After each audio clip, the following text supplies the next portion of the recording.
quantum mechanical iceberg. Physics of possibility. Quantum mechanics allows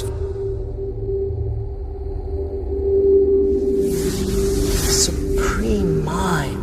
The brain is capable of millions of neural nets. Cascade of biochemical An emotional response. molecules. The brain does not know the difference between what it sees in its environment and what it remembers. We are running the holodeck.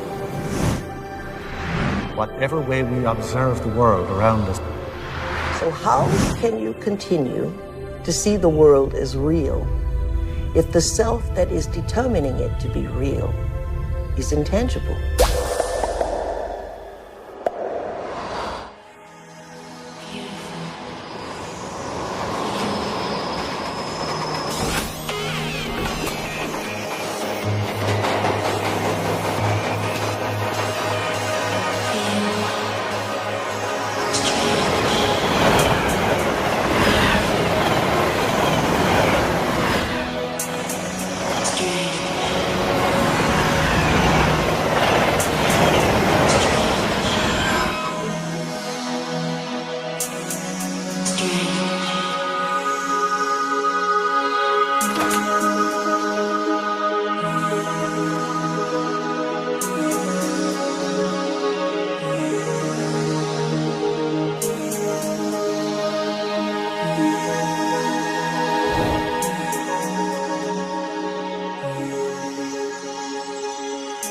Are all realities existing simultaneously?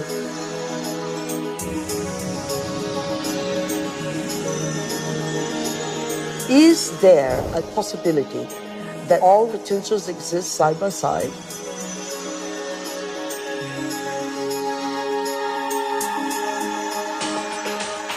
Have you ever seen yourself through the eyes of someone else that you have become?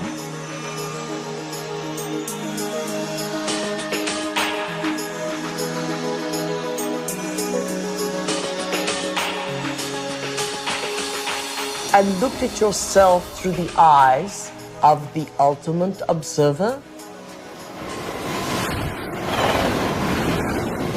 Who are we? Where do we come from? What should we do? And where are we going? Why are we here? Well, that is the ultimate question, isn't it? What is reality? What I thought was unreal now, for me, seems in some ways to be more real than what I think to be real, which seems now more to be unreal. You can't explain it. And anybody who gets too lost and anybody who spends too much time trying to explain it is likely to get lost forever down the rabbit hole of mysteriousness. I think the more you look at quantum physics, the more mysterious and wondrous it becomes. Quantum physics, in very succinctly speaking, is a physics of possibilities. These are questions. These are addressing questions of how the world feels to us, of whether there's a difference between the way the world feels to us and the way it really is.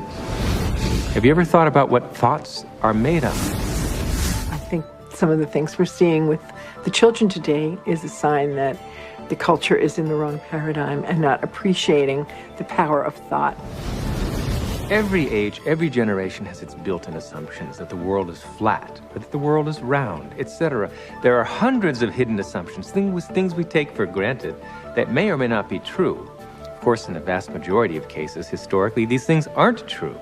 So presumably, if history is any guide, much about what we take for granted about the world simply isn't true.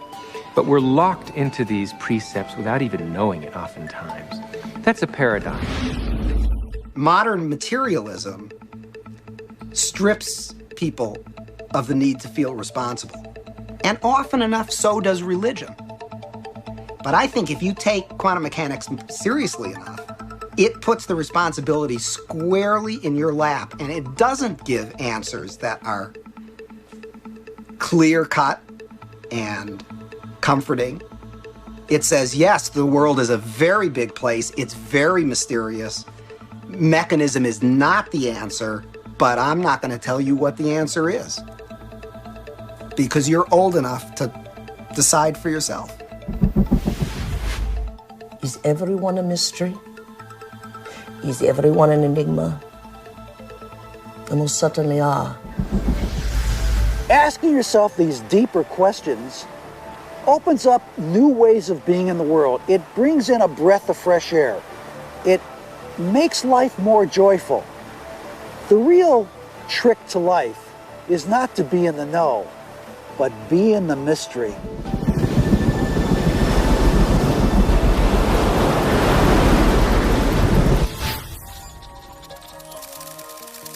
It's time to get wise.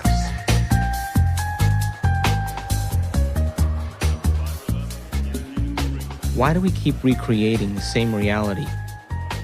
Why do we keep having the same relationships? Why do we keep getting the same jobs over and over again? In this infinite sea of potentials that exist around us, how come we keep recreating the same realities? Isn't it amazing that we have options and potentials that exist, but we're unaware of them? Is it possible that we're so conditioned to our daily lives, so conditioned to the way we create our lives, that we buy the idea that we have no control at all? We've been conditioned to believe that the external world is more real than the internal world. This new model of science says just the opposite. It says what's happening within us will create what's happening outside of us. There's a physical reality that is absolutely rock solid, and yet it only, if you want to put it this way, it only comes into existence when it bumps up against some other piece of physical reality. That other piece may be us, and of course we're partial to those moments, but it doesn't have to be either. It could be just some incidental rock comes flying along and interacts with this fuzzy mass of stuff, and sure enough, it provokes it into a particular state of existence. And there were philosophers in the past that said, look, if I kick a rock and I hurt my toe, that's real. I feel that, it feels real, it's vivid, and that means that it's reality. But it's still an experience, and it's still this person's perception of it being real. Scientific experiments have shown that if we take a person and hook their brains up to certain PET scans or computer technology and ask them to look at a certain object, and they watch certain areas of the brain light up, and then they've asked them to close their eyes and now imagine that same object. And when they imagine that same object, it produced the same areas of the brain to light up as if they were actually visually looking at it. So it caused scientists to back up and ask this question. So who sees then? Does the brain see? Or do the eyes see? And what is reality? Is reality what we're seeing with our brain? Or is reality what we're seeing with our eyes? And the truth is that the brain does not know the difference between what it sees in its environment and what it remembers, because the same specific neural nets are then firing. So then it asks the question, what is reality?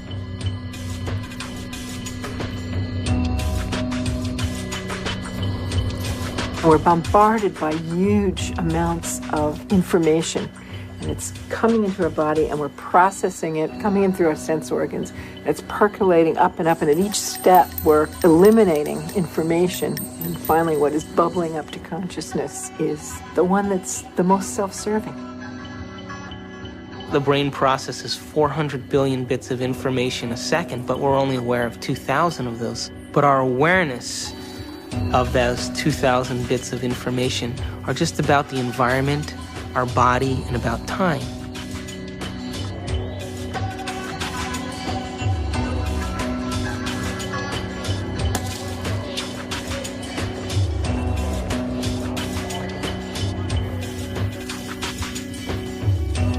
We're living in a world where all we see is the tip of the iceberg, the classical tip of an immense quantum mechanical iceberg.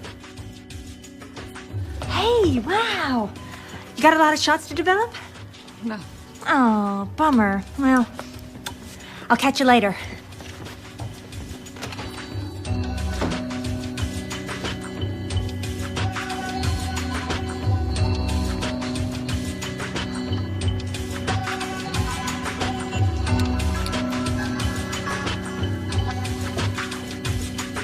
If the brain is processing 400 billion bits of information, and then our awareness is only on 2,000, that means reality is happening in the brain all the time. It's receiving that information, and yet we haven't integrated it.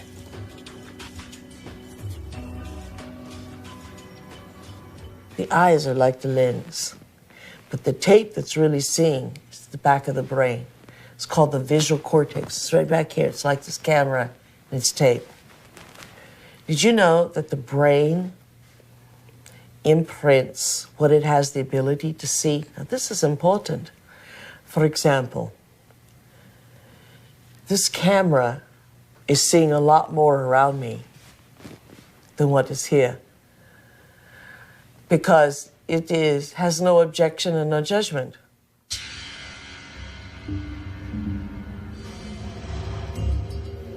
The only movie that's playing in the brain is what we have the ability to see. So is it possible our eyes, our cameras see more than what our brain has the ability to consciously project?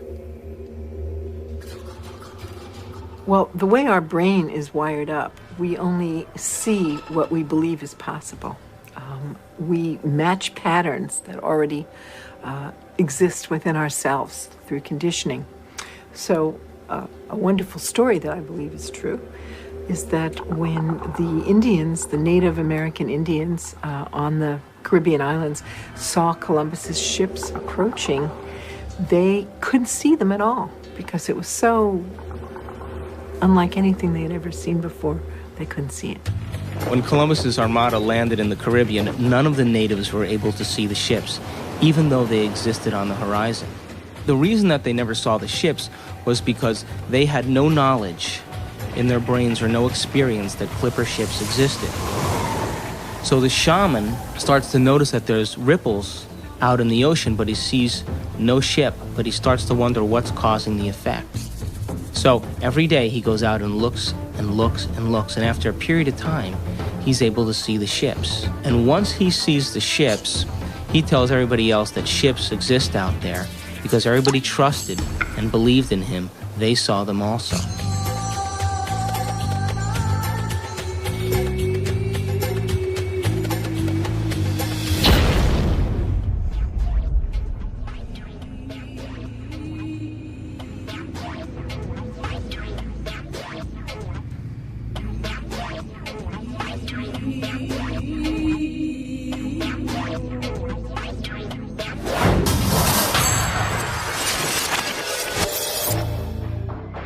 We create reality. We're reality-producing machines. We create the effects of reality all the time.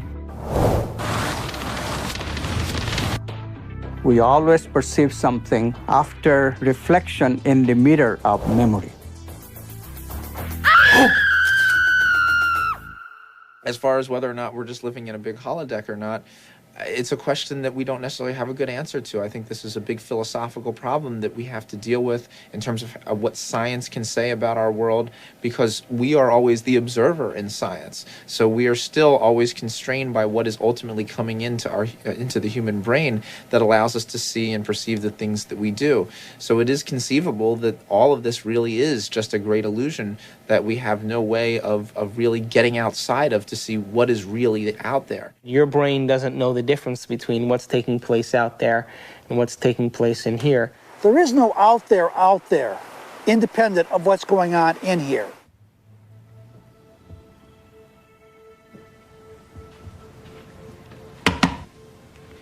You okay? I heard you scream earlier. Was it another dream?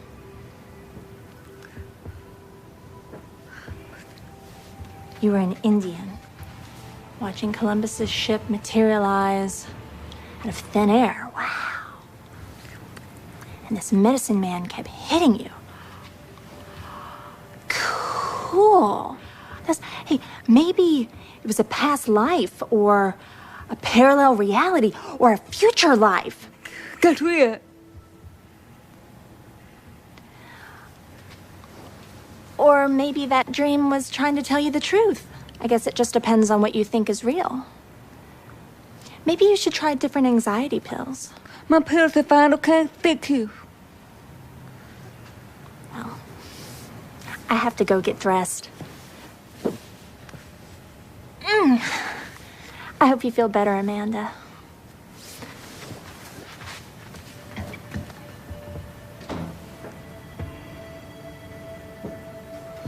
God, Amanda.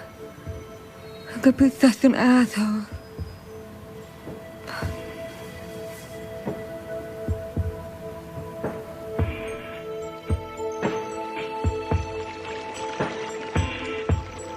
There actually are choices in the direction of how a life can go that are contingent upon small-level quantum effects not being washed out. First of all, let's talk about the subatomic world, and then we'll talk about what it's telling us about reality. The first thing I want to tell you about the subatomic world is it's totally a fantasy created by mad physicists trying to figure out what the heck is going on when they do these little experiments. By little experiments, I mean big energy in little spaces and little pieces of time. It gets pretty nutty at that realm of things, and so subatomic physics was invented to try to figure that all out. We need a new science down there. It's called quantum physics, and it is subject to a whole range of debatable hypotheses, thoughts, feelings, intuitions as to what the heck is really going on. Matter is not what we have long thought it to be. To the scientist, matter has always been thought of as sort of the ultimate in that which is static and predictable. Within all the atoms and molecules, all the space within them, the particles take up an insignificant amount of the volume of an atom or molecule, the fundamental particles. The rest of it is vacuum. What seems to happen is that particles appear and disappear all the time. So where do they go when they're not here? Now, that question is tricky. I'm going to give you two answers. Answer number one, they go into an alternative universe where the people in that universe are asking the same question about those particles when they come into our universe. They say, where do they go? There's a great mystery called the mystery of the direction of time. There's a certain sense in which the fundamental laws of physics that we have don't make any interesting distinction, say, between past and future. For example, it's a puzzle from the standpoint of the fundamental laws of physics. Why we should be able to remember the past and not have the same kind of epistemic access to the future. It's a puzzle from the standpoint of these laws why we should think something like, by acting now, we can affect the future but not the past. These things, that we have a different kind of epistemic access to the past and the future, that we have a different kind of control by acting now over the future than we do over the past. These things are so fundamental to the way we experience the world that that it seems to me not to be curious about them is to be, 3/4 of the way to being dead.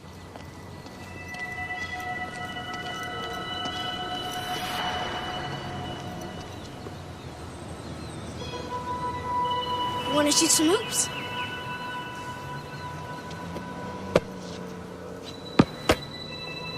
Now you don't have to be like that. Come on and play. Look, he likes you. Don't you have time for a little one-on-one?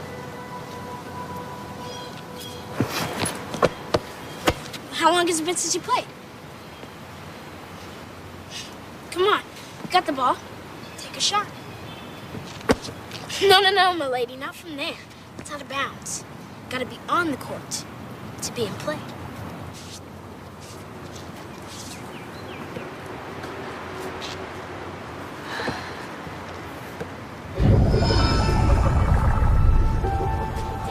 Welcome to Duke Reginald's court of unending possibilities.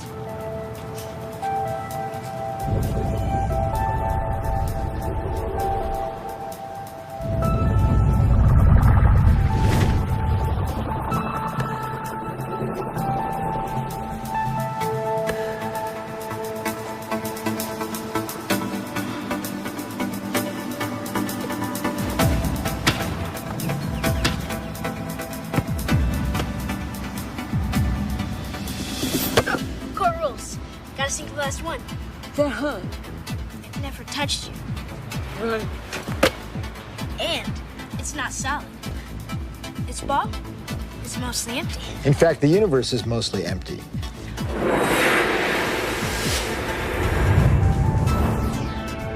We like to think of space as empty and matter as solid. But in fact, there is essentially nothing to matter whatsoever. It's completely insubstantial. Take a look at an atom. We think of it as a kind of hard ball. Then we say, oh, well, no, not really. It's this little tiny point of really dense matter right at the center, surrounded by a kind of fluffy probability cloud of electrons popping in and out of existence. But then it turns out that that's not even right. Even the nucleus, which we think of as so dense, pops in and out of existence just as readily as the electrons do. The most solid thing you can say about all this insubstantial matter is that it's more like a thought. It's like a concentrated bit of information. What makes up things are not more things, but what makes up things are ideas, concepts, information. And like I said, it never touches.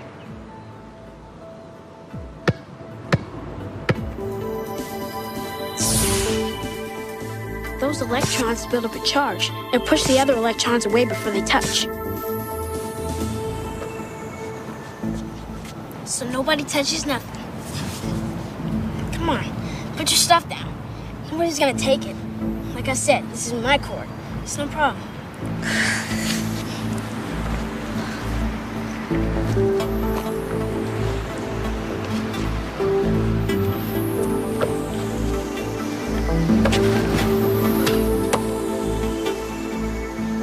How long has it been? I'd be late. It's only in conscious experience that it seems that we move forward in time. In quantum theory, you can also go backwards in time. You can always go back in time.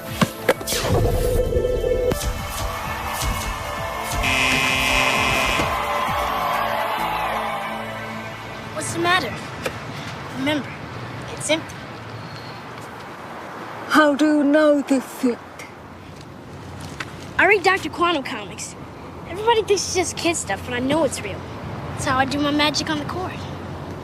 Yeah, I always choose the Wonder Boy first. He's got the weirding line. Well, Dr. Quantum says everybody's got it. Everybody's doing it constantly. Each and every time you look. When you ain't looking, it's like a wave. When you are looking, it's like a particle. When you are not looking, there are waves of possibility. When you are looking, then there are particles of experience.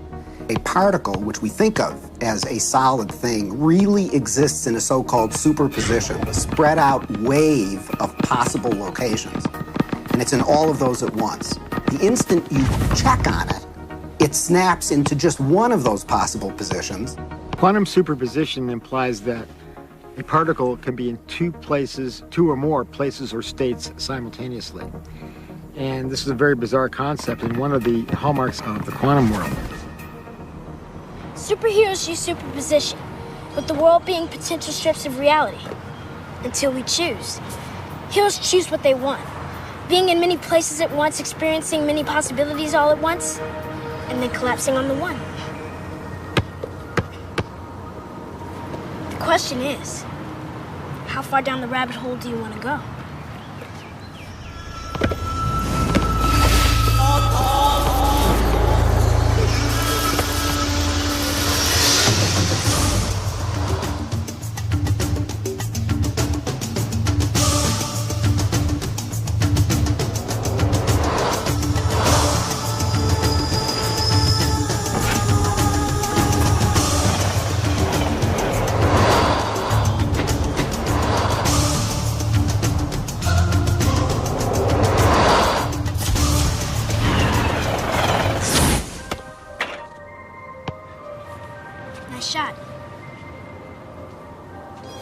How can a system or an object be in two or more states at the same time?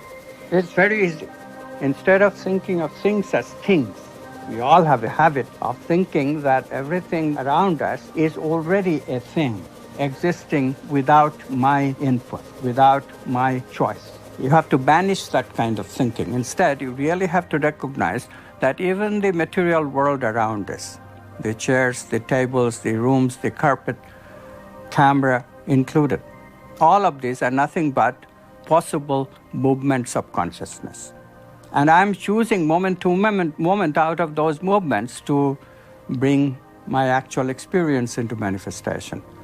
This is the only radical thinking that you need to do. But it is so radical, it's so difficult, because our tendency is that the world is already out there, independent of my experience. It is not. Quantum physics has been so clear about it. Heisenberg himself, co-discoverer of quantum physics, said atoms are not things. They are only tendencies. So instead of thinking of things, you have to think of possibilities. They're all possibilities of consciousness. You now can see in numerous labs around the United States objects that are large enough to be seen by the naked eye, and they are in two places simultaneously. And you can actually take a photograph of that. Now, I suppose if you showed a photograph, they'd say, oh, great, here's this nice blob of colored light, and I see there's a bit of it over here, and another bit of it. So you got a picture of two dots. What's the big deal? And if so, well, look right in the chamber. You can see it right there. Oh, I see two things there. You say, no, that's not two things. That's one thing. It's the same thing in two places. I'm not sure that people's jaw would drop about it, because I don't think people really believe it. And I don't mean that people say, oh, you're lying, or, oh, the scientists are confused. I think it is so mysterious that you can't even understand how amazing it is. And then furthermore, you've seen Star Trek and whatnot. Beam me up, Scotty. So it all seems sort of, oh, well, what does that really mean? But you've got to really stop and think about what that means, that it's the same object and it's in two places at once. And people tinker in the lab and they get angry about things and they have lunch and they go home and they lead their lives just as though nothing utterly astounding is happening, because, of course, that's how you have to go about it. And yet there is this completely amazing magic sitting right in front of your eyes. Quantum physics calculates only possibilities. But if we accept this, then the question immediately comes, what chooses among these possibilities to bring the actual event of experience? So we immediately see that consciousness must be involved. The observer cannot be ignored. We know what an observer does from a point of view of quantum physics, but we don't know who or what the observer actually is. Doesn't mean we haven't tried to find an answer. We've looked. We've gone inside of your head. We've gone into every orifice you have to find something called an observer, and there's nobody home. There's nobody in the brain. There's nobody in the cortical regions of the brain. There's nobody in the subcortical regions or the limbic regions of the brain. There's nobody there called an observer. And yet we all had this experience of being something called an observer, observing the world out there. Is this the observer, and which is so intricate to understanding the wacky, weird world of quantum particles and how they react? Is this, then, the observer? In my modeling, the observer is the spirit inside the four-layered biobody suit. And so it's like the ghost in the machine.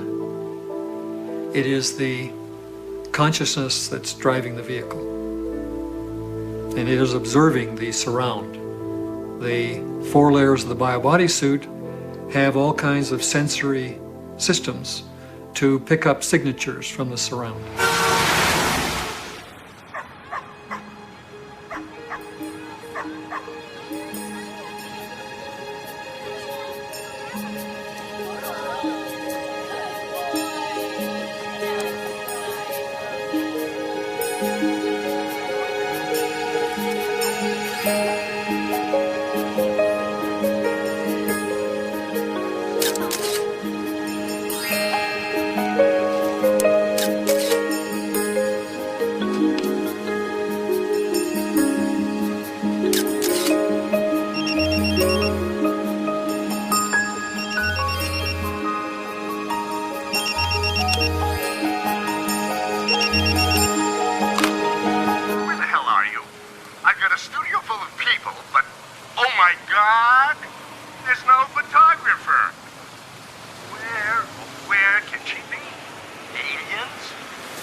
In Washington, D.C., the so-called murder capital of the world, there was a big experiment in the summer of 1993 where 4,000 volunteers came from 100 countries to collectively meditate for long periods of time throughout the day.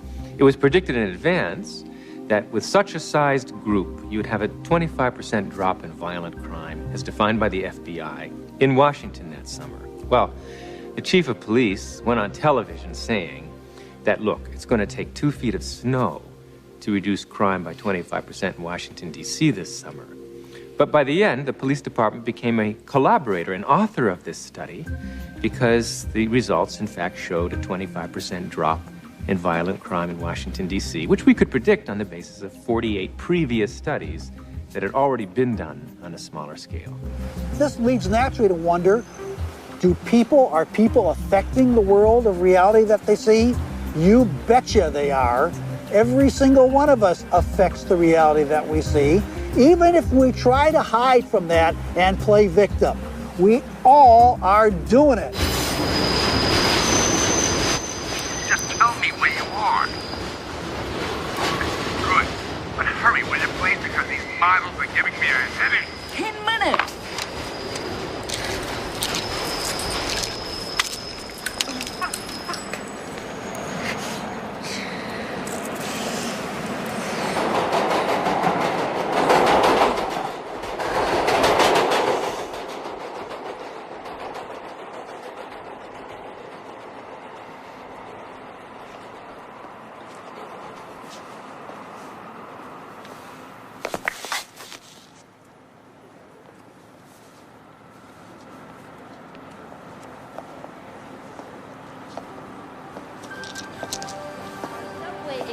Comes to us from Japan and Mr. Masuro Emoto. Mr. Emoto became terribly interested in the molecular structure of water and what affects it. Now, water is the most receptive of the 4 elements. Mr. Emoto thought perhaps it would respond to non-physical events. So he set up a series of studies, applied mental stimuli, and photographed it with a dark field microscope. This first picture is a picture of water from the Fujiwara Dam. And this picture is the same water after receiving a blessing from a Zen Buddhist monk. Now, in this next series of pictures, Mr. Emoto printed out words, taped them to bottles of distilled water, and left them out overnight. This first photograph is a picture of the pure distilled water, just the essence of itself. These subsequent photographs, as you can see, are each different. This is the chi of love. And we move along here to thank you. And you can see where he taped that to this bottle here. But if you read Japanese, you already knew that. Now, Mr. Emoto speaks of the thought or intent being the driving force in all of this. The science of how that actually affects the molecules is unknown, except to the water molecules, of course. And it's really fascinating when you keep in mind that 90% of our bodies are water.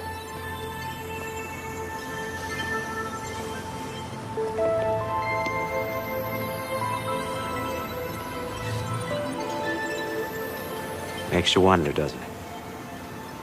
If thoughts can do that to water, imagine what our thoughts can do to us.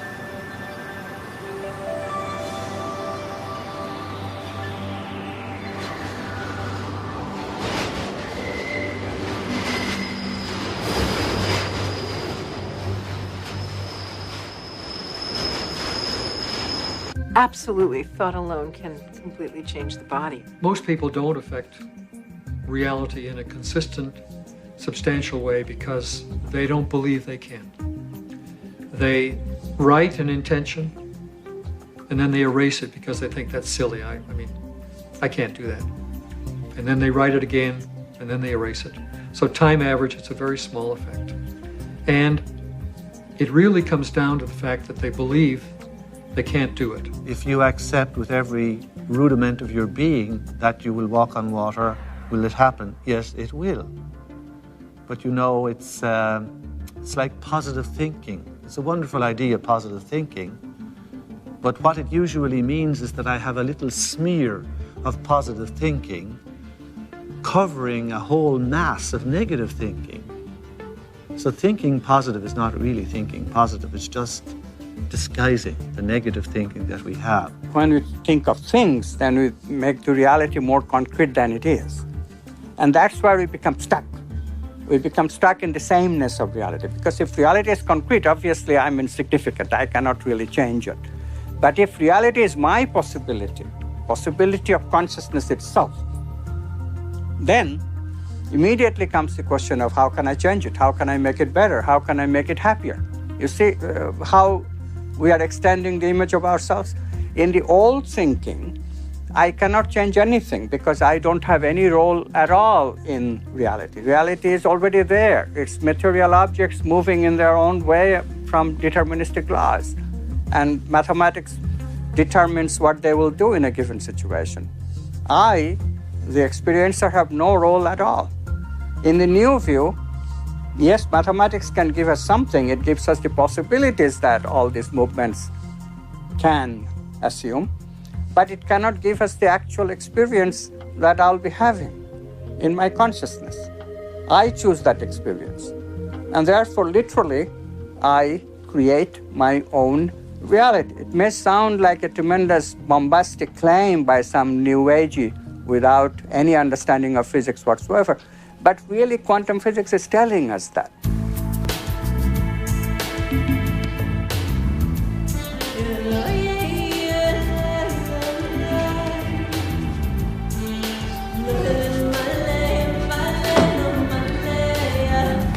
Hey, how was the shoot? Sorry.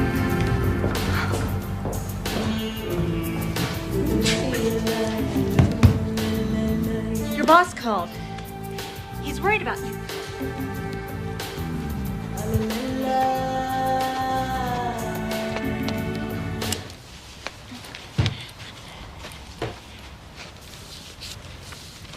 Amanda, I want to thank you for letting me stay here. I know I'm a bit much sometimes and that it's been tough after Bob and all. And you've just been so wonderful. I mean, I make a mess and, well, I clean up afterwards, but it's not really your style. Sometimes I think you make me sane. Me? The day I make someone sane, they're in trouble. Anyway, I made you something as a thank you gift.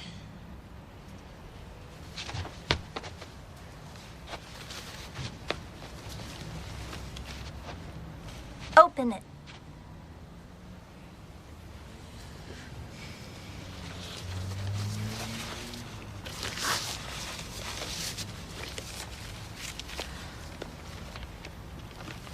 I went through your pictures and picked my favorite ones. And it took me forever because there's so many good ones.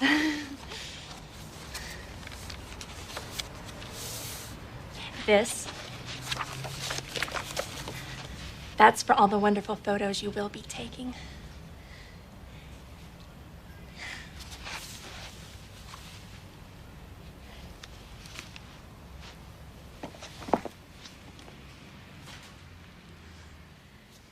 Oh. I've had a strange day. Thank you.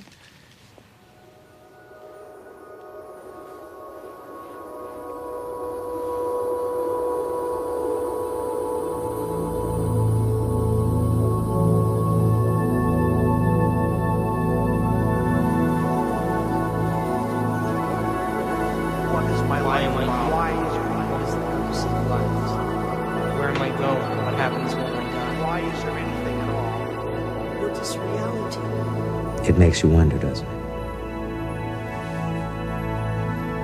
If thoughts can do that to water, imagine what our thoughts can do to us.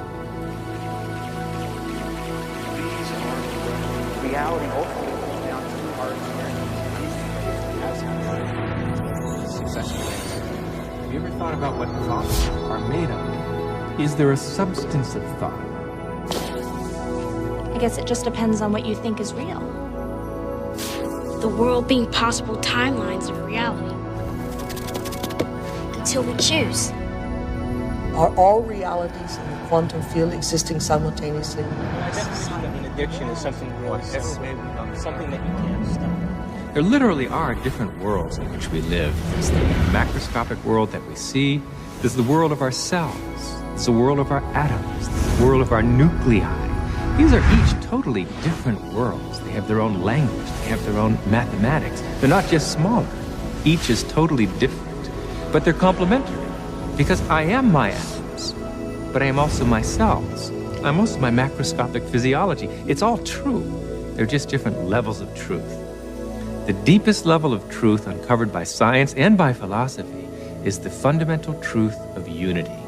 At that deepest subnuclear level of our reality, you and I are literally one. One.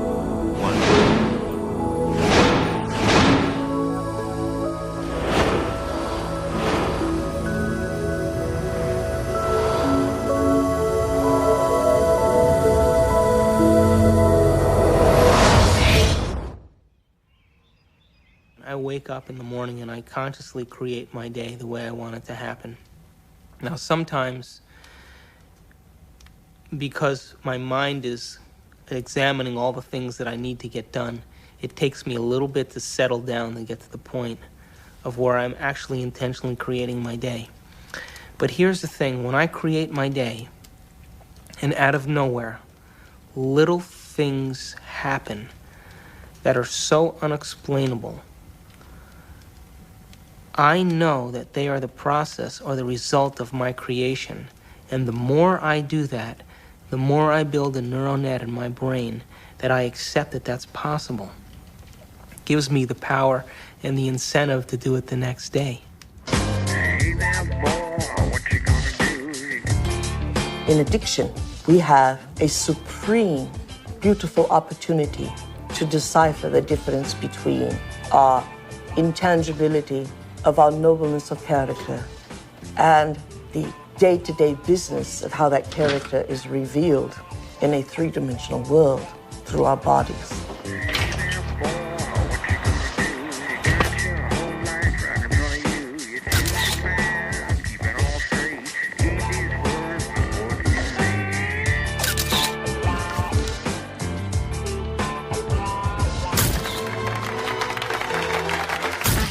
Weddings. And what we will learn is that addiction is the feeling of a chemical rush that is cascaded through the bodies through a whole assortment of glands and ductless glands and through the spinal fluid, a feeling that some would call a sexual fantasy. It only takes one sexual fantasy for a man to have a hard-on. In other words, it only takes one thought here for a man to have an erection in his member. And yet, there was nothing outside of him that gave him that. It was what was within him that gave him that. Oh, hey, Amanda, I didn't know you were there. Guilty. A wedding. Come on, blink. This is a good assignment, if you'd see it that way. What to see? I do. They did. Oh, God, Amanda. I mean, you live in your past. I mean, everything with you is about what happened. You hate churches. You hate weddings. You hate guys. Now, I want you to go scope it out. Don't need to. I got mine there. I know. I took the pictures, remember? You got too many memories clouding your vision. Oh, Amanda, you know you're the best technical photographer I have. And I want to have some great pictures. You know what? You need a good Polish wedding. And watch out for those good Catholic boys, huh? You need the priest. Come on, get out of here. Bye. When I was younger, I had lots of ideas about what God was. And now I realize I'm not conscious enough to truly understand what that concept means. That I am at one with the great being that made me and brought me here and that formed the galaxies and the universes, etc. How did that get taken out of religion? It was not hard.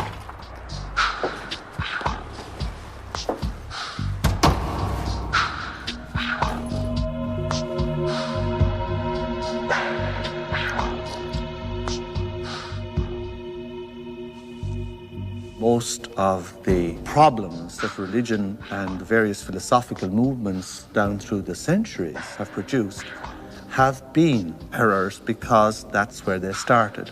That God is a distinct, separate being from us, to whom I must offer worship, whom I must cultivate, humor, please, and hope to attain a reward from at the very end of my life.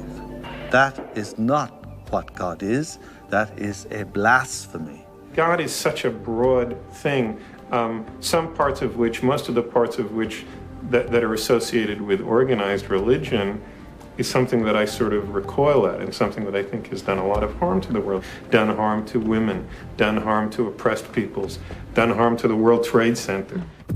And yet, at the same point, we have the epitome of a great science. The closest science has ever come to explaining Jesus' interpretation that the mustard seed was larger than the kingdom of heaven. And the only science that can fit into that analogy is quantum physics.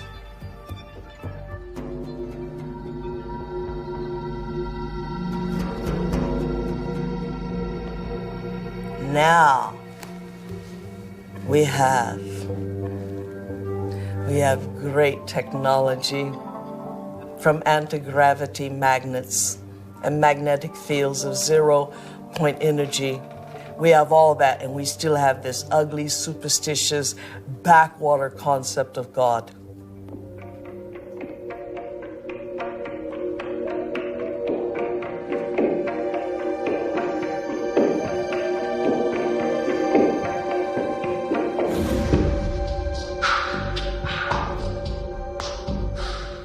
Fall into line very readily when they're threatened by these cosmic sentences of everlasting punishment. But this is not how God is. And once you start to question the traditional images, caricatures of God, people feel you're an agnostic or an atheist or a subverter of the social order. God must be greater than the greatest of human weaknesses, and indeed, the greatness of human skill, that God must even transcend, are most remarkable to emulate nature in its absolute splendor. How can any man or woman sin against such a greatness of mind? How can any one little carbon unit on Earth, in the backwaters of, indeed, the Milky Way, the boondocks, betray God Almighty? That is impossible. The height of arrogance is the height of control of those who create God in their own image.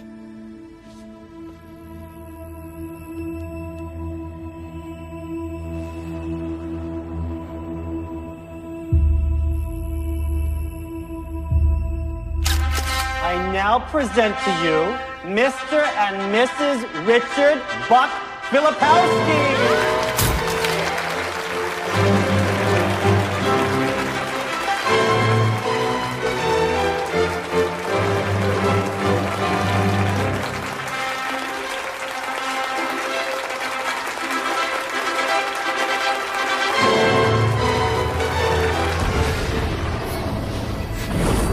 Brain, when it fires its thoughts, is likened unto the landscape of a thundercloud.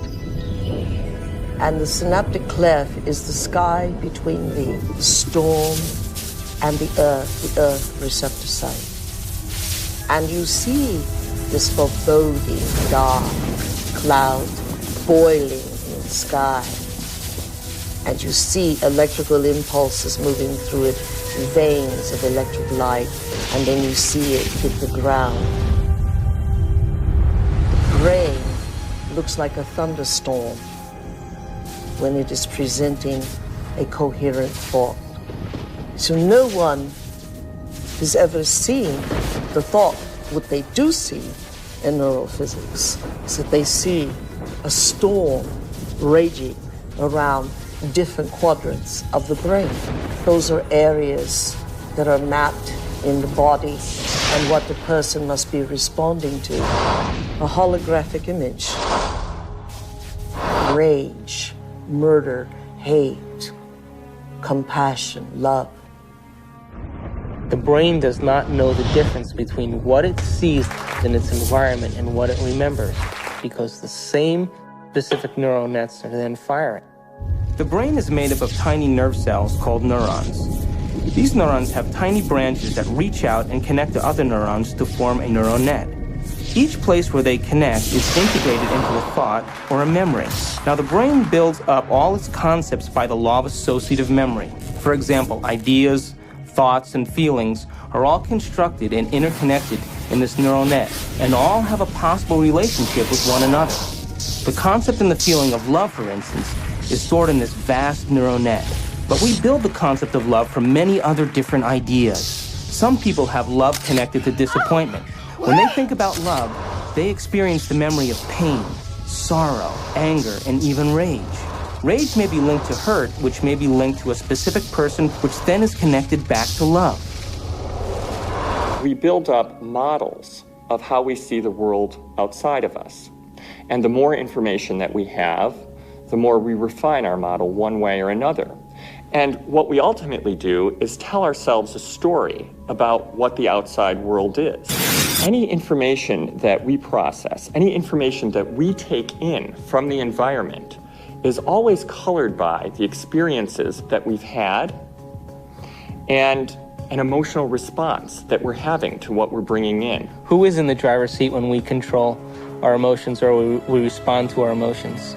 We know physiologically that nerve cells that fire together wire together. If you practice something over and over again, those nerve cells have a long-term relationship. If you get angry on a daily basis, if you get frustrated on a daily basis, if you suffer on a daily basis, if you give reasons for the victimization in your life, you're rewiring and reintegrating that neural net on a daily basis, and that neural net now has a long-term relationship with all those other nerve cells called an identity. We also know that nerve cells that don't fire together no longer wire together. They lose their long-term relationship because every time we interrupt the thought process that produces a chemical response in the body, every time we interrupt it, those nerve cells that are connected to each other start breaking the long-term relationship. When we start interrupting and observing, not by stimulus and response and that automatic reaction, but by observing the effects it takes, then we are no longer the body, mind, conscious, emotional person that's responding to its environment as if it is automatic.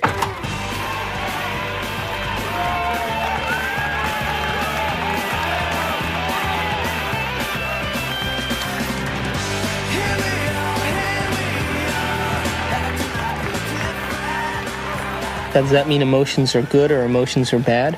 No, emotions are designed so that it reinforces chemically something into long-term memory. That's why we have them. All emotion is holographically imprinted chemicals. The most sophisticated pharmacy in the universe is in here. There's a part of the brain called the hypothalamus. And the hypothalamus is like a little mini factory, and it is a place that assembles certain chemicals that match certain emotions that we experience. Those particular chemicals are called peptides. They're small chain amino acid sequences.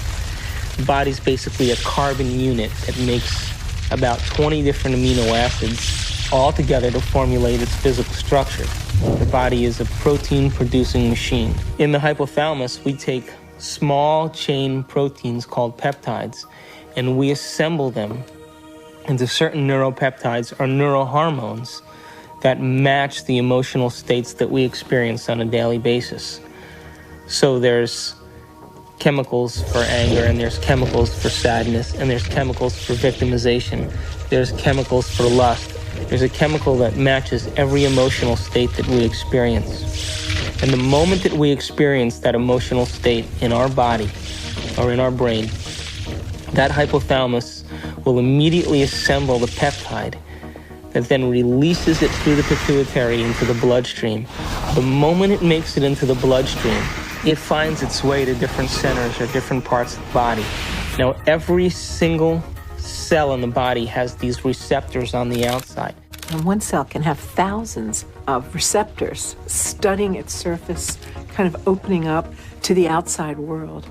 And when a peptide docks on a cell, it literally, like a key going into a lock, sits on the receptor surface and attaches to it and kind of moves the receptor, and kind of like a doorbell buzzing, sends a signal into the cell. It's party time!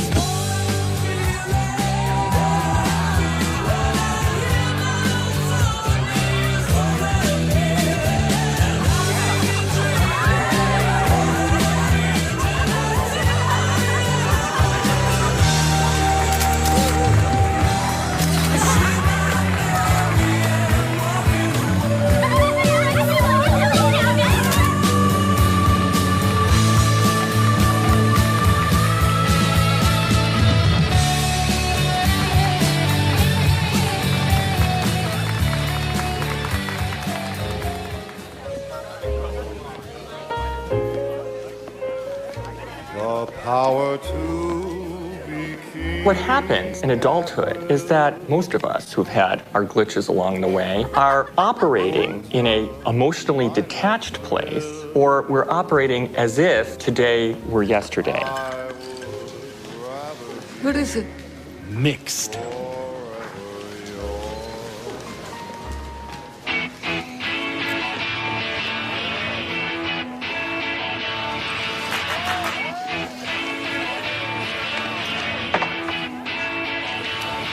In either the disconnected place or the overly emotional reactive place, because they've gone to an earlier time in reality, the person is not operating as an integrated whole.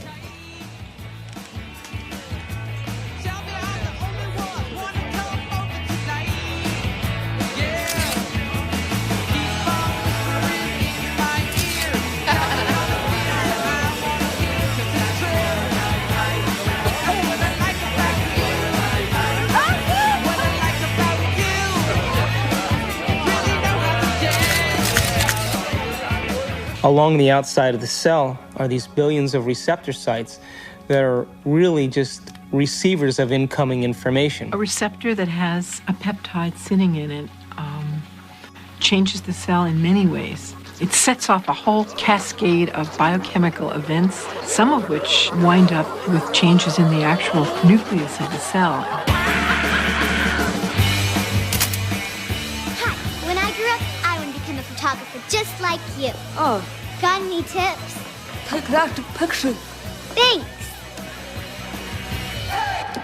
Each cell is definitely alive, and each cell has a consciousness, particularly if we define consciousness as the point of view of an observer. There is always the perspective of the cell. A few years later! That was me. That was a small, that was In fact, the cell is the smallest unit of consciousness in the body. I'm hungry. I'm hungry.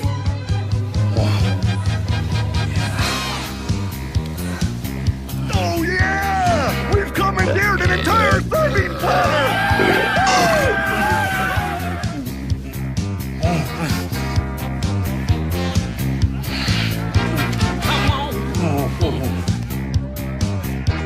Yeah, keep it coming, keep it coming! Yeah! Oh, let's go! Oh yeah!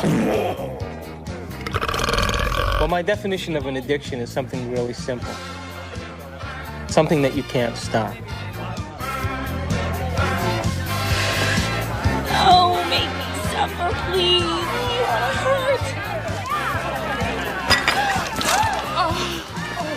We bring to ourselves situations that will fulfill the biochemical craving of the cells of our body by creating situations that meet our chemical needs. It always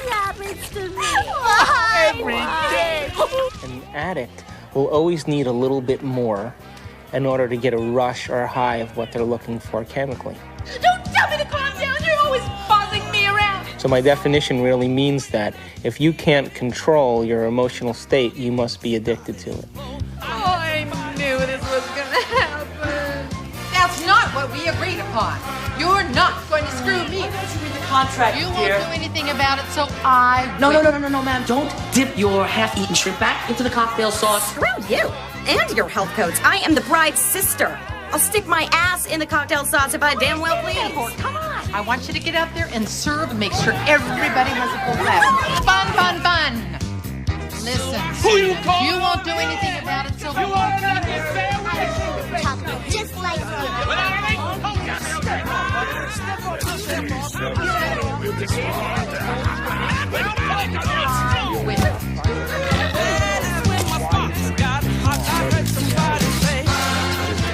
What is reality? What is the real reality?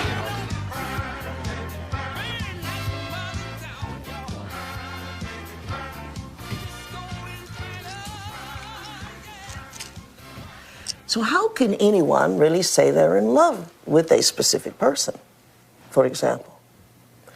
They're only in love with the anticipation of the emotions they're addicted to. Because the same person could fall out of favor the next week by not complying. My goodness, doesn't that change the landscape of our emotional outlook on personal needs and identities?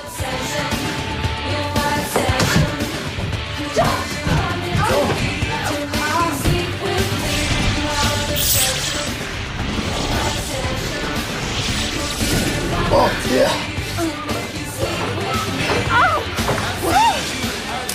Come here.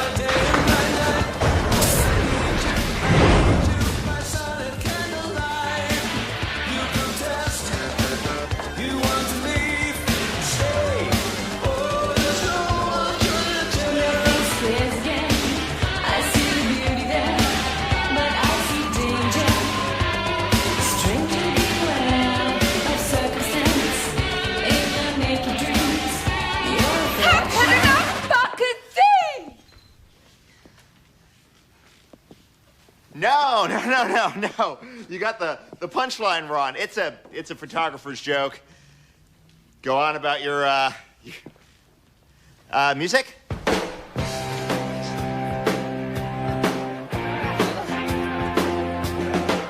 Are you okay? Right, and I've done that couldn't fucking some good. When? Just now.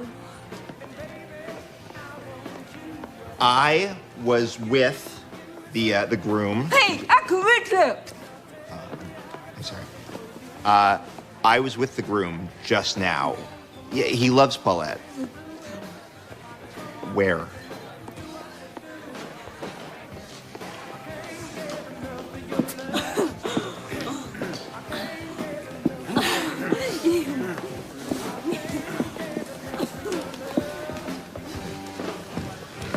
Polacks, they all look the same in a tux. You're not Polish. Hi. Thanks. Here. This will help.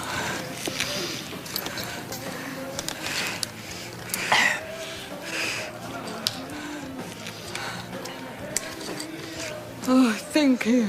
No problem. That was in my mouth. Forget it.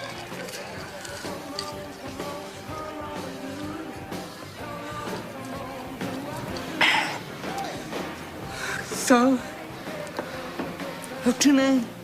Elliot. Hi. Yeah. It's I'm Amanda.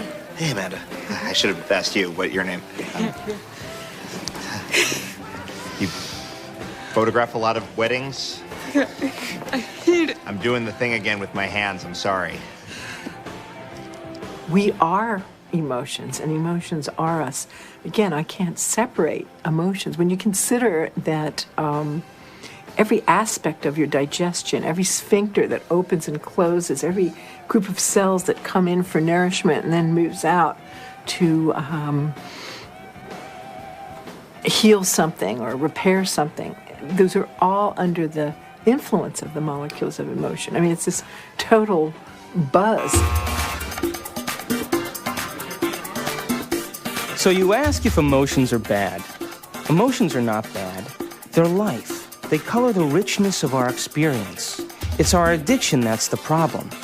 The thing that most people don't realize is that when they understand that they are addicted to emotions... Another drink?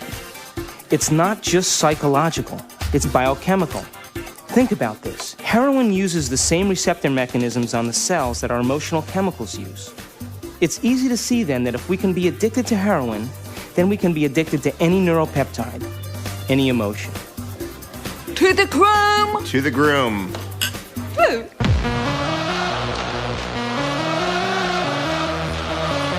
What's up, guys? What's up, man? Hello. What do we need? Some boxes. Put out! Yeah, baby!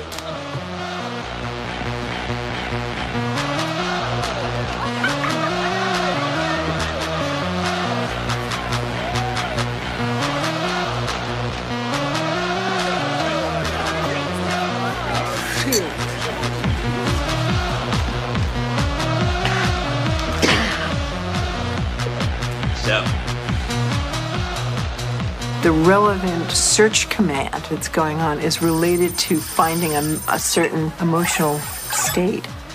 I mean, we can't even direct our eyes without having an emotional aspect to it.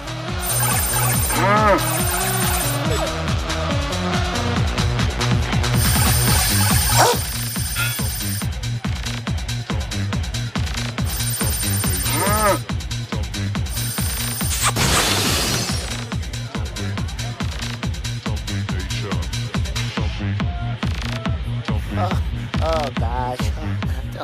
She wouldn't fall for me. No. Oh, mama! Woo! What the hell are you waiting for? Come on, you little pussies! Jeez, I can't believe you guys! What are you? Ooh, come on, just get the hell out of the way!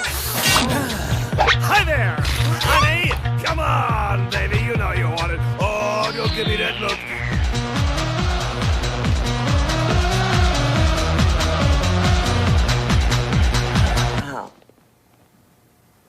What about people who are addicted to sex?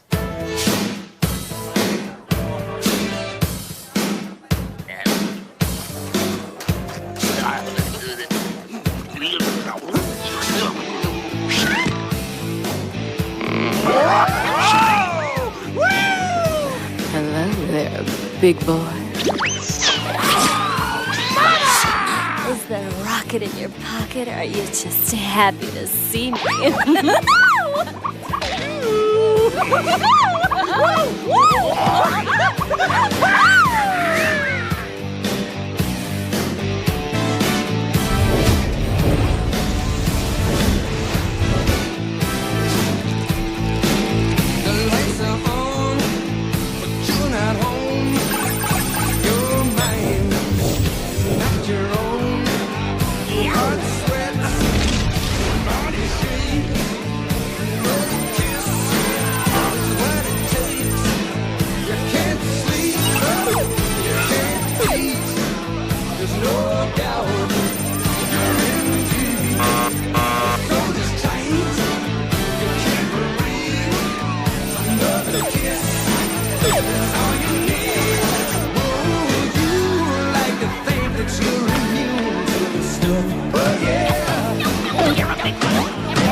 I want to hear some. Don't touch anything. Hey, it's very expensive equipment, all right?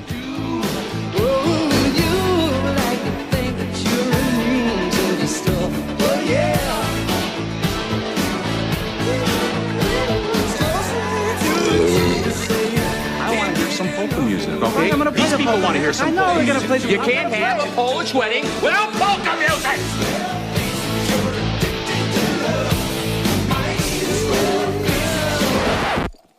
No, would you leave it alone? Keep your Hey, fucking hands. how can you have a Polish wedding without any fucking Polish Keep music? your fucking hands off my equipment, man.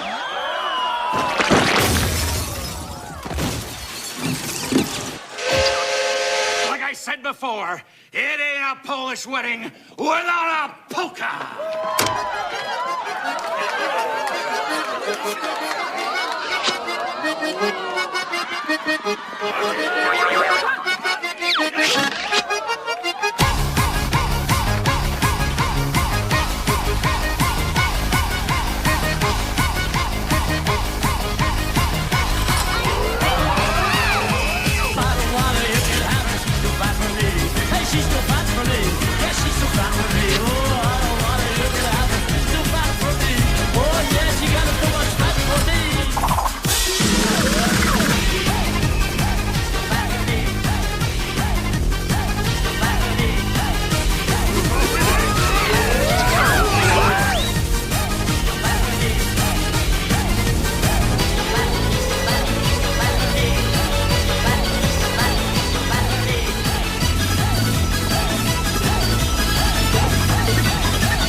You'll find some old shoes, wasted one without a pin. Where we go from here? You got to roll from here. You're sitting still inside the fear. There must be some way out of here.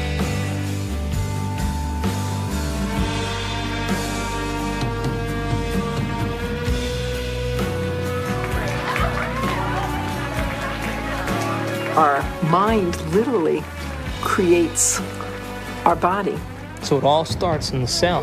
The cell is a protein-producing machine, but it gets its signal from the brain. One of the things about receptors is they change in their sensitivity. If a given receptor for a given drug or internal juice is being bombarded for a long time at a high intensity, it will literally shrink up. There will be less of them, or it will be hooked up in such a way that it is desensitized or downregulated. So the same amount of drug or internal juice will elicit a much smaller response.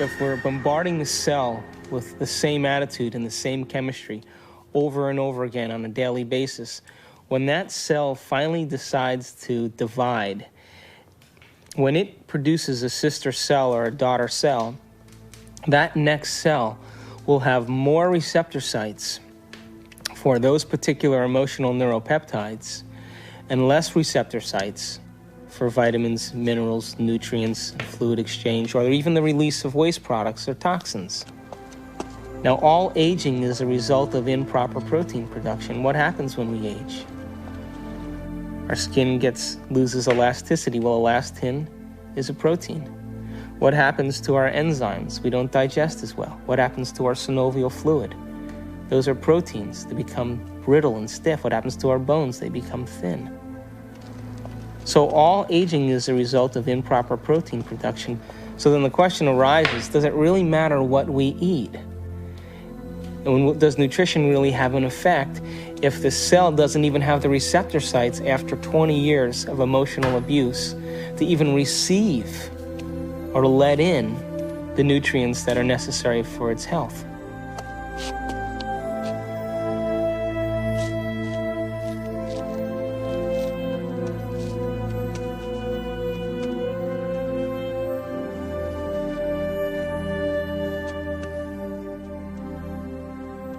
Okay, guys, it's time for a course correction on our trajectory along the path of our adventure. And that course correction is the movement to a new paradigm, just an expansion of the old. Just as the universe is larger than we thought it was in our modeling. And it's always larger than we think it is.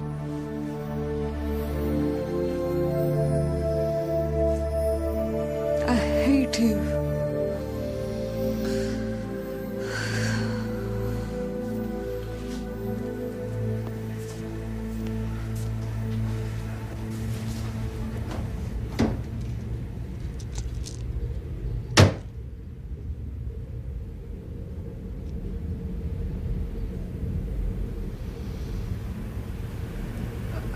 Hate you.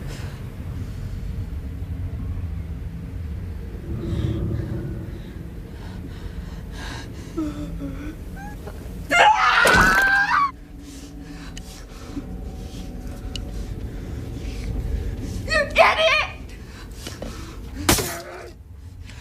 You suck! Look at you! You fat! You're ugly! You're wood! Nothing! You get it all! I hate you!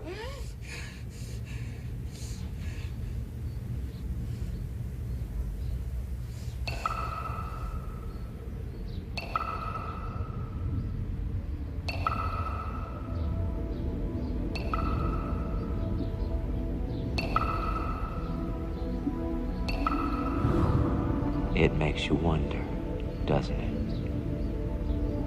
If thoughts can do that to water, imagine what our thoughts can do to us.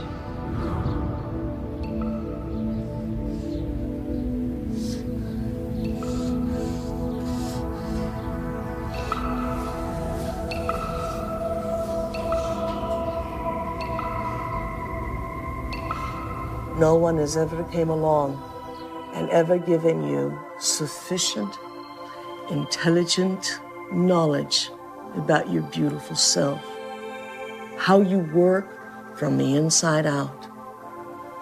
Why do you have addictions? Because you have nothing better. You have dreamt of nothing better because no one has ever taught you how to dream better.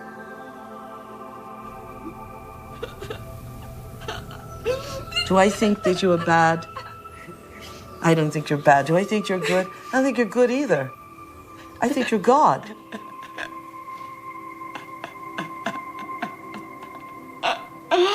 In general, the field of psychiatry really doesn't allow for enough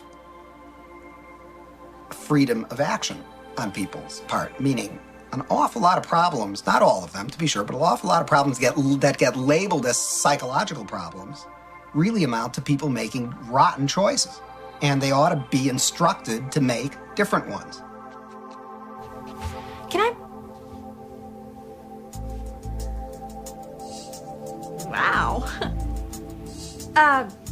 Borrow some toothpaste?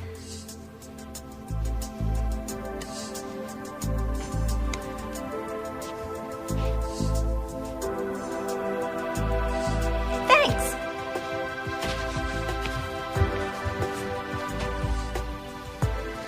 When I talk about we disappearing, I don't mean that we physically disappear. What I mean is that we move out of the area of the brain that has to do with our personality, that has to do with our association to people, our association to places, our association to things and times and events. We don't exist in the associative centers in our brain that reaffirms our identity and reaffirms our personality. For the average person in the world who lives life and considers their life boring or uninspiring is because they've made no attempt to gain knowledge and information that will inspire them. They're so hypnotized by their environment through the media, through television, through people living and creating ideals that everybody struggles to become, that no one can actually become in terms of physical appearance and definitions of beauty and valor, that are all illusions, that most people surrender and live their life in mediocrity. And they may live that life, and the soul may never really, their desire may never really rise to the surface, so they may want to be something else. But if it does rise to the surface, and they ask themselves if there is something more, or why am I here? What is the purpose of life? Where am I going? What happens when I die? They start to ask those questions. They start to flirt and interact with the perception that they may be having a nervous breakdown. And in reality, what they're doing is that their old concepts of how they viewed their life in the world start to fall apart.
We're in completely new territory in our brain. And because we're in completely new territory, we're rewiring the brain, literally reconnecting to a new concept. Then ultimately, it changes us from the inside out. If I change my mind, will I change my choices? If I change my choices, will my life change? Why can't I change? What am I addicted to? What will I lose that I'm chemically attached to? And what person, place, thing, time, or event that I'm chemically attached to that I don't want to lose because I may have to experience the chemical withdrawal from that? Hence the human drama.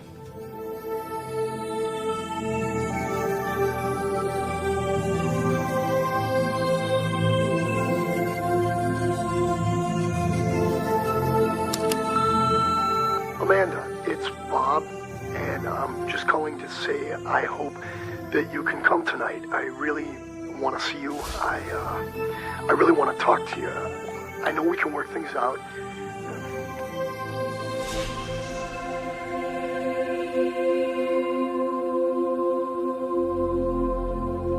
It's the only planet in the Milky Way that has habitation that is steeped in enormous subjugation of religion.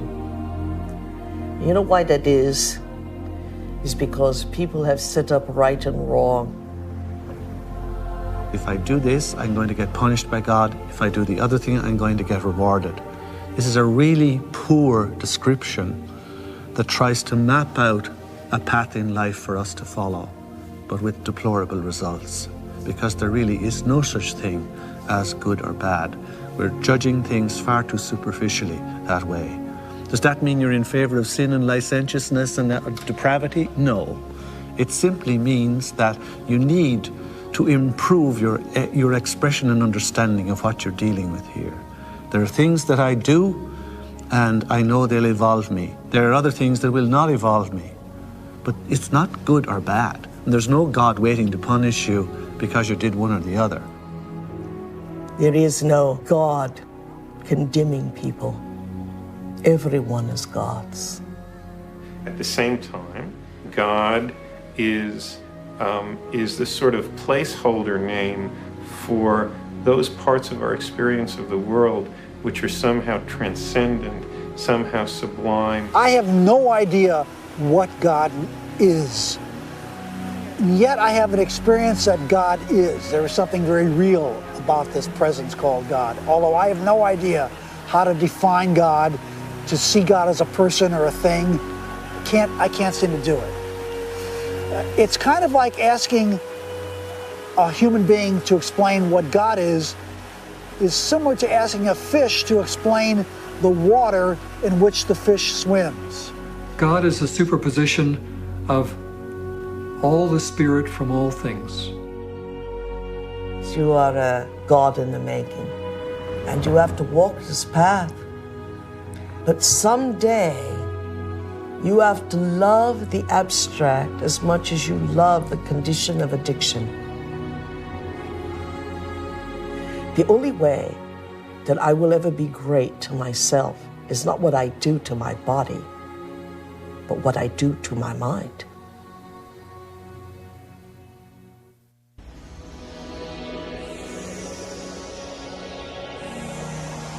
So if we're consciously designing our destiny, and if we're consciously, from a spiritual standpoint, throwing in with the idea that our thoughts can affect our reality or affect our life, because reality equals life, then I have this little pact that I have when I create my day.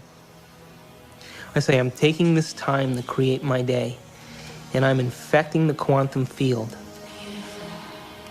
Now, if is in fact the observers watching me the whole time that I'm doing this, and there is a spiritual aspect to myself, then show me a sign today that you paid attention to any one of these things that I created, and bring them in a way that I won't expect.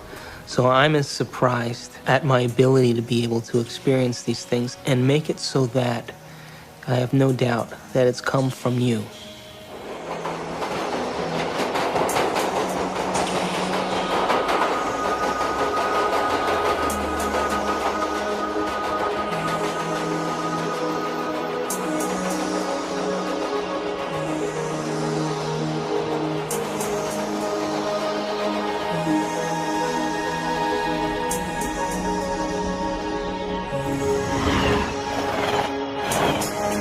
The brain is capable of millions of different things that people just really should learn, that how incredible they actually are and how incredible their minds actually are.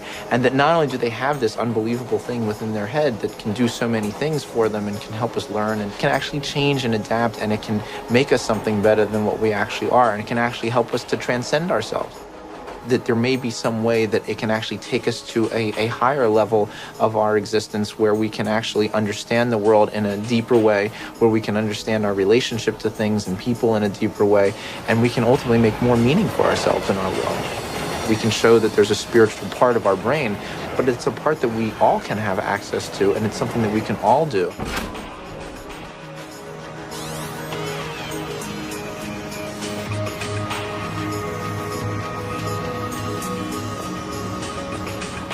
We have to formulate what we want and be so concentrated on it and so focused on it and have so much of our awareness of it that we lose track of ourselves. We lose track of time. We lose track of our identity.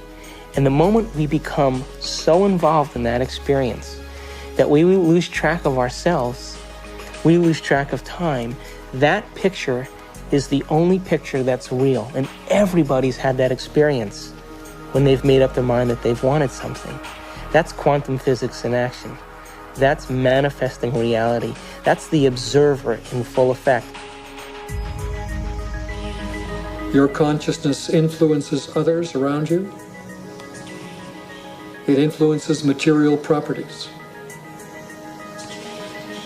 It influences your future. You are co-creating your future.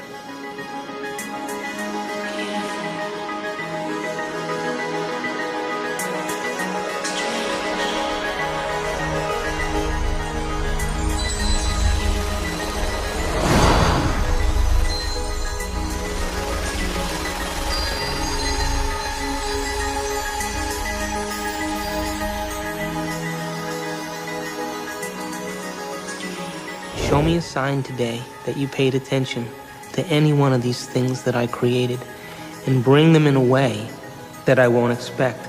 So I'm as surprised at my ability to be able to experience these things and make it so that I have no doubt that it's come from you.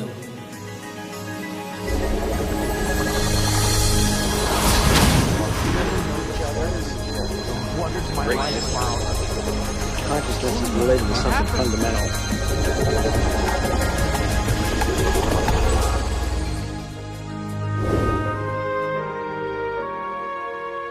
Have you ever seen yourself through the eyes of someone else that you have become?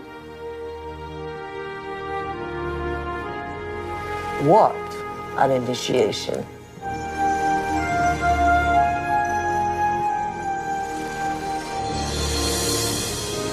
Have you ever stopped for a moment and looked at yourself through the eyes of the ultimate observer?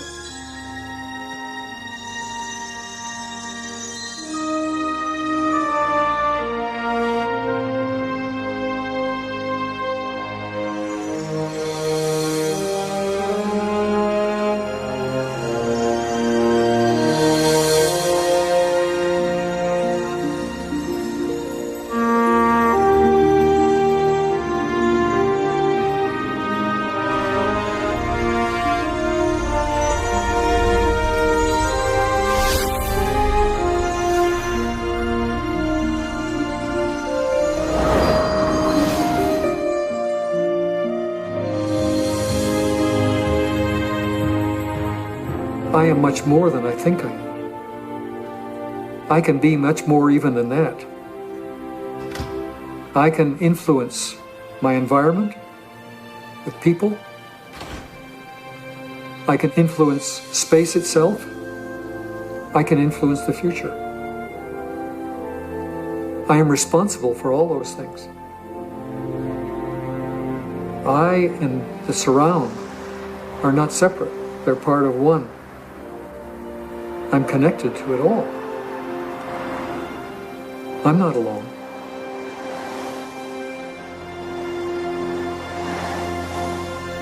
Knowing that there's this interconnectedness of the universe, that we are all interconnected and that we are connected to the universe at its fundamental level, I think is as good an explanation for spirituality as there is. It is my belief that our purpose here is to develop our gifts of intentionality and learn how to be effective creators. We are here to be creators. We are here to infiltrate space with ideas and mansions of thought. We are here to make something of this life. To acknowledge the quantum self, to acknowledge the place where we really have choice, to acknowledge mind. When that shift our perspective takes place, we say that somebody has been enlightened.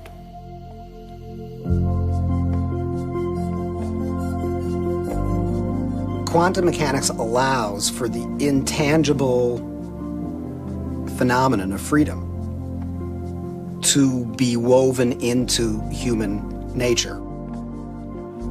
Quantum physics, very succinctly speaking, is a physics of possibilities. It opens fundamentally the question of whose possibilities and who chooses from these possibilities to give us the actual event of experience. The only answer that is satisfactory, both logically and meaningfully, is the answer that consciousness is the ground of all being. We must pursue knowledge without any interference of our addictions. And if we can do that, we will manifest knowledge in reality, and our bodies will experience it in new ways, in new chemistry, in new holograms, new elsewheres of thought, beyond our wildest dreams. All of us one day will reach the level of the avatars that we have read about in history, the Buddhas and the Jesus. Welcome to the kingdom of heaven, without judgment, without hate, without testing, without anything. That we simply are has allowed this reality we call real, from the power of intangibility, to pull out of inertness action, chaos, and hold it into its form, and we call it matter.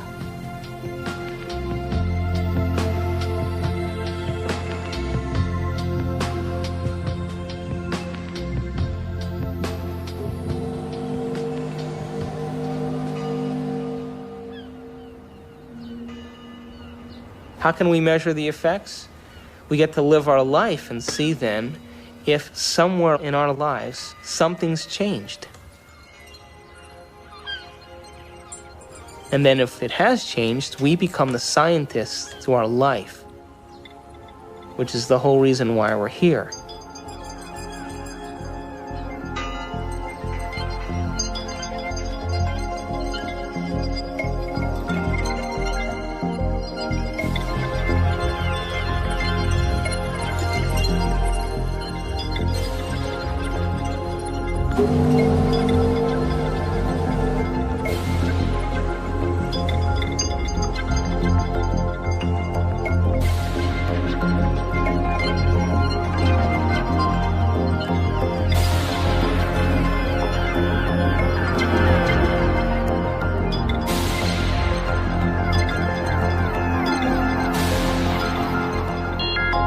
Don't just take it at face value.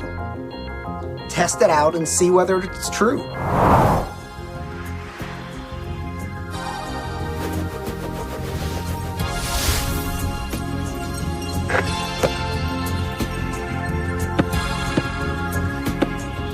Hey, you're back. I'm back. So you never answered my question. What question? How far down the rabbit hole do you want to go?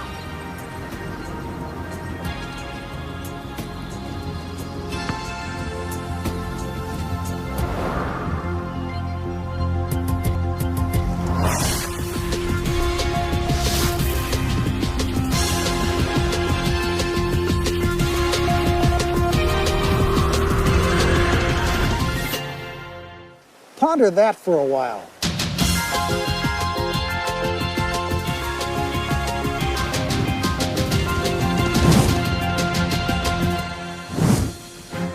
My name's David Albert.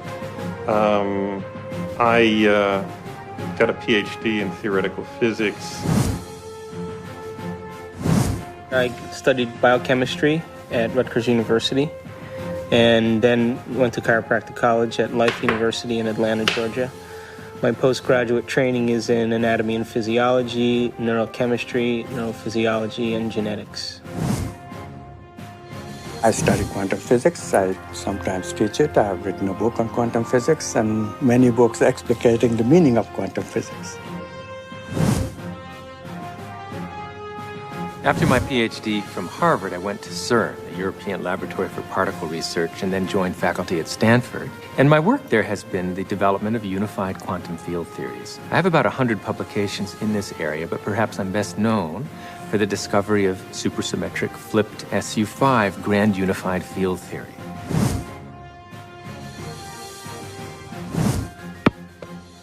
I make my living as an anesthesiologist, and every day as I put my patients to sleep, I kind of wonder where they go and why they're there in the first place. And that's one of the reasons that attracted me to anesthesia and the study of consciousness.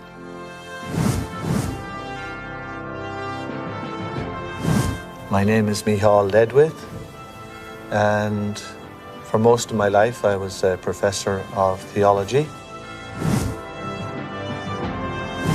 I'm Dr. Daniel Monti. I'm a physician with specialty training in psychiatry and human behavior. I'm on the full-time faculty at the Jefferson Medical College. I actually got very interested in studying this whole topic of the brain and spirituality because it had to do with a lot of the questions that I was asking ever since I was a child about reality and how we understood truth and what was real. And as I grew up and as I realized that while spirituality was, in some senses, a very important part of trying to find those answers, science also was a very crucial part. And I was ultimately looking for some way of bringing those two forces together.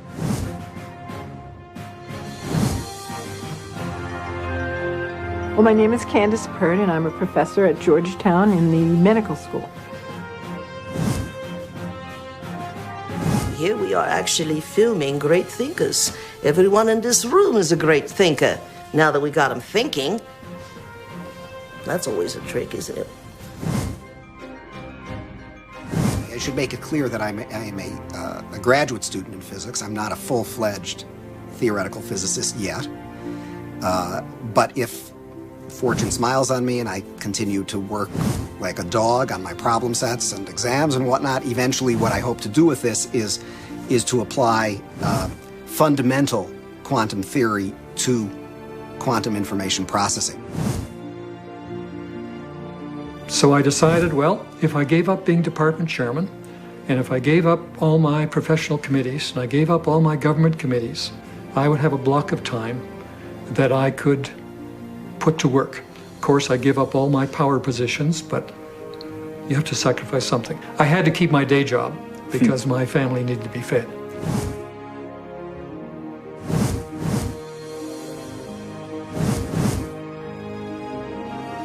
I presume that you're asking me how scientists can sound this wacko because I must be sounding wacko. It's really an interesting question. If you study science long enough, and seriously enough, and dig deeply enough, if you don't come out feeling wacko about it, you haven't understood a thing.